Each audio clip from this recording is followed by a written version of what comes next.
Welcome to This Explainer. Look, if you've ever felt completely overwhelmed by the sheer volume of climate data out there, trust me, you are not alone. We're going to demystify the complex science of Earth's climate right here, right now. First, we'll nail down the scientific baseline of how we actually map and organize our world. And then we'll use that exact same framework to look at the undeniable shift of its changing nature.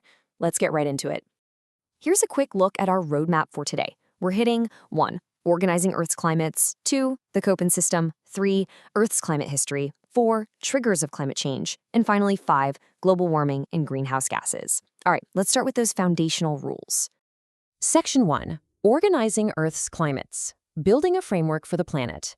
To actually wrap our heads around climate change, we first have to organize massive amounts of totally chaotic global weather data into neat, digestible units. Scientists basically use 3 broad approaches to classify all this. There's genetic, which looks at the root causes, applied, which is used for very specific real-world purposes, and empirical.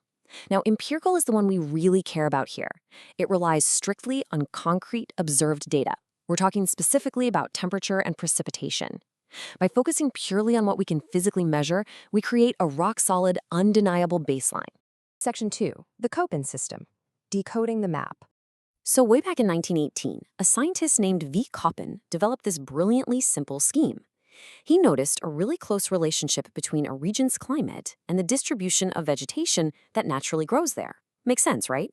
So he essentially alphabetized the entire globe into 5 major climatic groups.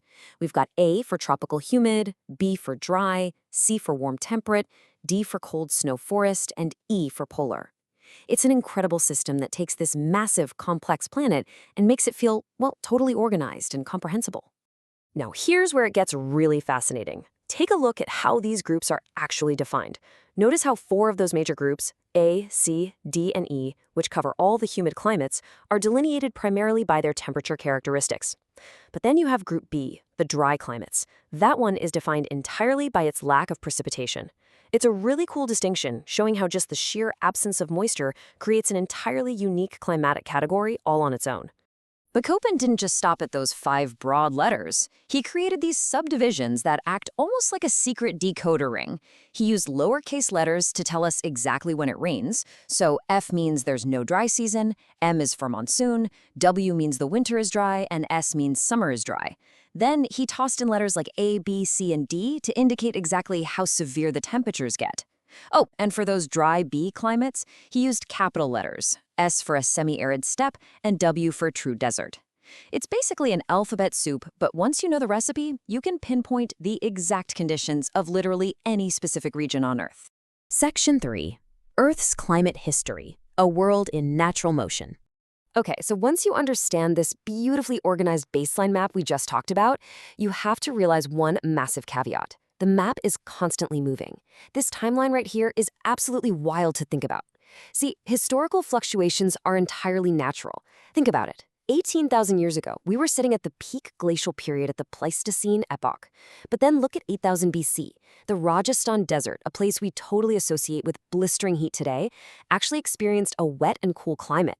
Fast forward to the 10th and 11th centuries, and it got so warm and dry that Vikings were actually settling and farming in Greenland. No way, right? Then from 1550 to 1850, Europe was plunged into the Little Ice Age. This just goes to show that monumental planetary variability is a constant feature of our world. Section 4. Triggers of climate change. Astronomical and terrestrial causes. Knowing that the Earth naturally shifts from ice ages to warm periods like that, we need to neutrally examine the actual mechanisms behind it. What physically pushes the climate from one state to another? Well, notice the clear distinction between astronomical and terrestrial forces. Astronomically, you've got sunspot activities that can literally alter the sun's output, and Milankovitch oscillations, which are actual changes in the Earth's orbit, its wobble, and its axial tilt. Those totally change the amount of solar radiation we receive. Then, terrestrially, down here on Earth, we have volcanism. Massive eruptions like Pinatubo and El Chichon threw massive radiation-blocking aerosols into the atmosphere and temporarily cooled the whole planet down. And finally, the most important anthropogenic, or human-caused, terrestrial effect today, the increasing concentration of greenhouse gases. Section 5. Global warming and greenhouse gases, the modern anthropogenic shift. Let's look at the exact step-by-step physical process of the greenhouse effect to understand the mechanics of this modern shift. Honestly, it's not magic, it's just pure physics. Step 1. Our atmosphere very easily transmits incoming shortwave solar radiation straight down from the sun. Step 2. The Earth's surface absorbs that energy, warms up, and then naturally emits long-wave radiation back upwards. But here's the catch. Step 3. Greenhouse gases in the atmosphere absorb that specific long-wave radiation.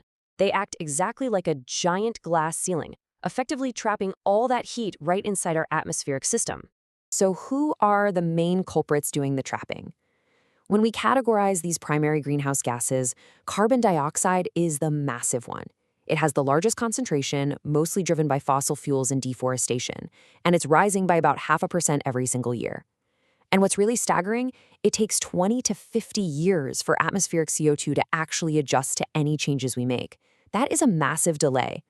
Then you've got CFCs, which are entirely products of human activity, incredibly effective at trapping heat, and basically created the ozone hole over Antarctica. And, of course, methane, nitrous oxide, and even ozone itself when it hangs out in the lower troposphere. They all act as incredibly powerful traps for that terrestrial radiation. So what does all of this trapped heat actually do to the planet as a whole? Well, just look at this number, 14. To put everything into a global perspective, 14 degrees Celsius is the approximate annual average near-surface air temperature of our entire world. That single number is our global baseline. But when we map the data from the 20th century against that 14-degree baseline, we see an absolutely undeniable upward trend. The data clearly highlights two distinct warming periods, the first from 1901 to 1944, and a second from 1977 to 1999.